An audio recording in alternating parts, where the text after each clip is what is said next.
Hi, my name is Jillian Keller and I'm the Sustainability Coordinator for Walnut Valley Water District.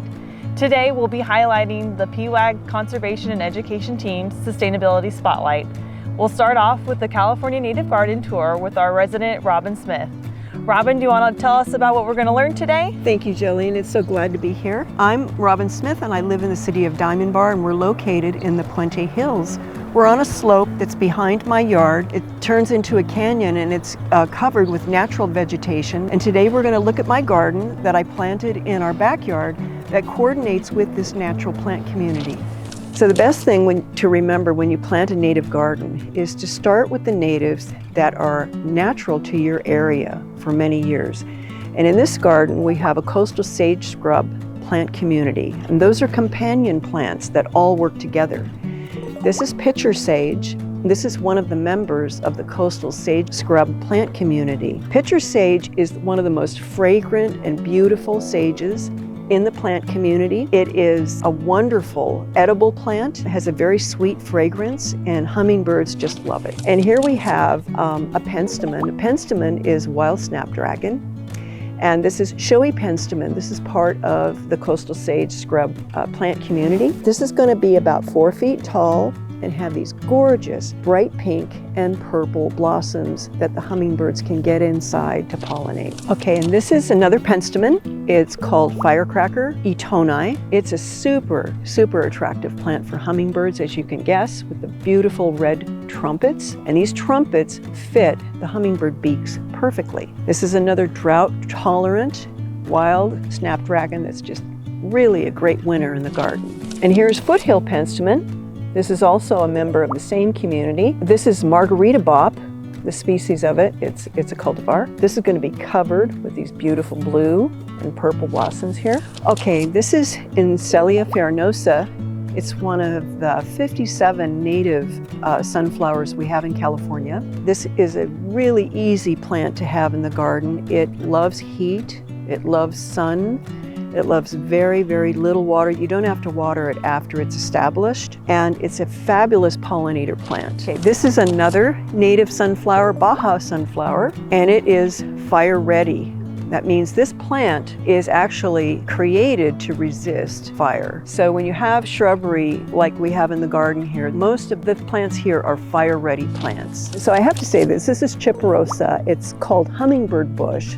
And once again, it's because of these wonderful trumpet-shaped flowers that fit the hummingbird beaks when they go in and get the nectar out of the bush. This is highly drought tolerant, and this bush doesn't need watered after it has been established, and it's also fire ready. Okay, this is red fairy duster, and red fairy duster is actually from Baja, California, but it is a super hummingbird plant, and it loves heat, and it's fire ready, and it really is a no maintenance kind of plant after you get it established in the garden. This plant is 3 years old, so it will get to be about a little bit taller and wider, and it can be a focal point in the garden. Okay, this is Yerba Santa, and Yerba Santa is really special. It's a medicinal herb, and these leaves can be made into tea for medicine and have a really gentle fragrance to them. They're wonderful with their blossoms for pollinators. This is also fire ready. Now this shrub grows through rhizomes, and it makes an excellent hedge for privacy. This plant is 4 years old. So last year it was 6 feet tall, and now it's really taken a growth spurt. You know, it's really wonderful to see how it's filling up this empty area against the wall. This is Quailbush, and Quailbush is a really large shrub. It is a wonderful shrub for birds. There's a lot of protection in this shrub for the birds, and that's why they flock to it. It is a fire-ready plant, so it is wonderful for hedges or slopes. It's also edible. The leaves are wonderful in salads, and it also has little seeds that are a lot like quinoa if you want to cook them and eat them as a grain. The other thing that's really special about Quailbush is it's very, very drought tolerant. Really, most of the native California plants do not need a drip system. They do not need sprinklers after they've been established. This shrub has not been watered in 6 years. It only uses natural rainwater, and it's evergreen. I think having a California native garden is the most wonderful thing ever, and it's so surprising to know what it's like to live with nature right at your own door.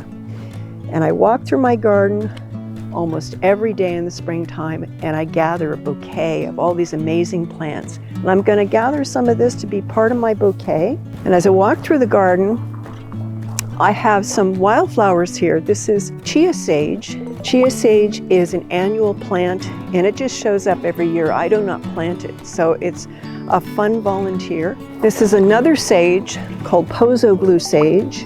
It's a really, really pungent, delicious smell. The sage's blossoms here are not quite developed yet, but they look very artistic when they're young like this. This is Cedros Sage. It makes a great ground cover, and one of the stars of the garden is manzanita. This is a Louis Edmonds manzanita, and it's a very important hummingbird bush. Little tiny blossoms are very important to hummingbird food. I'm going to take a little swatch of this for my bouquet.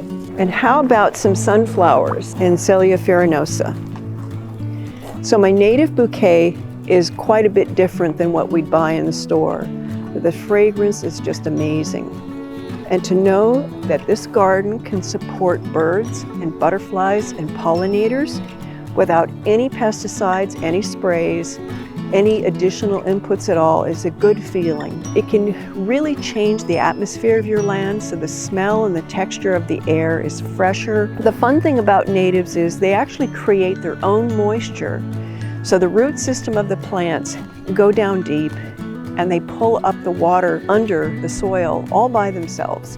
If you plant a native garden that is organized like an ecosystem, and so all the plants are companions and they work together, then it's a huge success because all the plants help each other.